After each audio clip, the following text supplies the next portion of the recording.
I'm going to be working on a Honda 150. It's a 2006 model.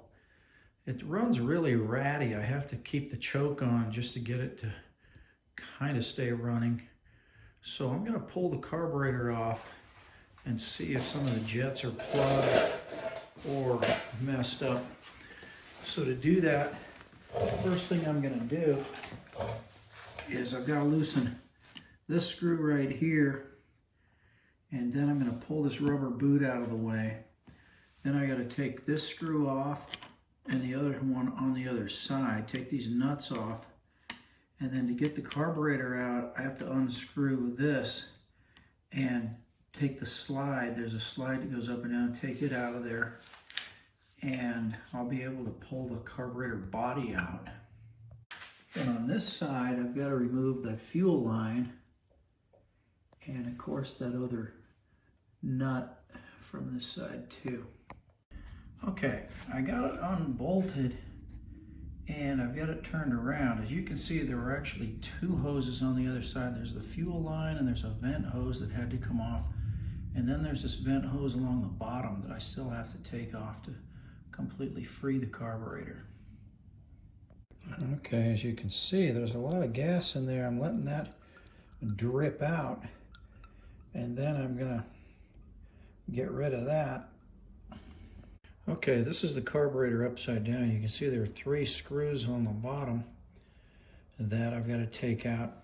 I'm going to show you, so this is a little electrical connector. It turns out these work really well. You slip it over that screw. It's a special screw that Honda puts in there that are supposed to be difficult to adjust. Because of smog restrictions, they don't want you to turn that screw. That's the idle mixture screw, but if you slip one of those electrical connectors on there like that, you can see it holds on there tight and it gives you a way to adjust that screw and get the idle mixture right.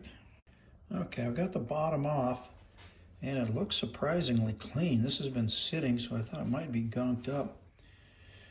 This is the carburetor upside down. You can see there's this little baffle here, and it has to be in a particular orientation so that it lines up with this little vent tube right here. So note the location of that. I have mine, I just wired it on there. It's loose, so I wired it so it's tight, stays in the right spot. You can see this is the float, and that's the float valve. I'm just going to check to make sure everything's clean in here. If you take out the idle adjustment screw, just count the number of turns that it takes to bottom it out, and then when you install it you can put it back to the same spot. Okay, I unscrewed the main jet holder.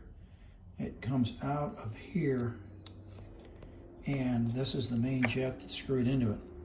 And so I did that because this has an emulsifier on it. You can check to see if it's clean. Just looking at it, it actually looks pretty good. You can see through some of those holes.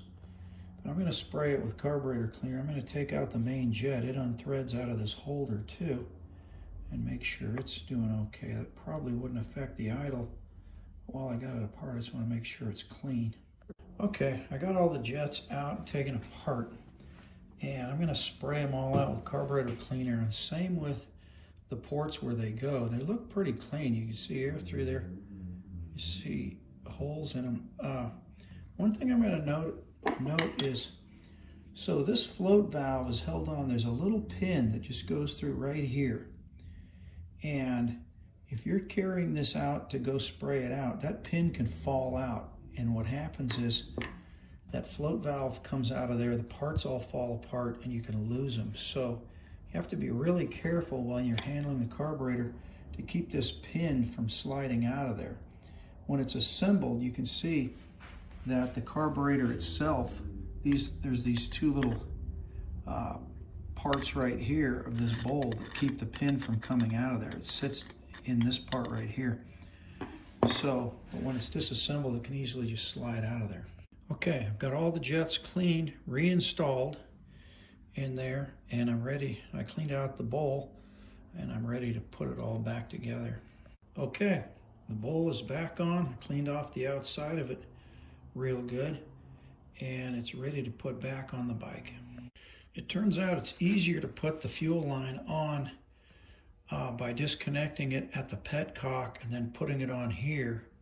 And then when you put the carburetor back on the bike, you have better access to hook the fuel line up to the petcock than you do trying to reach in behind those hoses.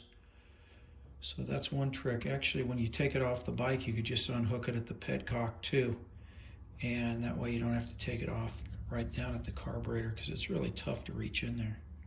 Okay.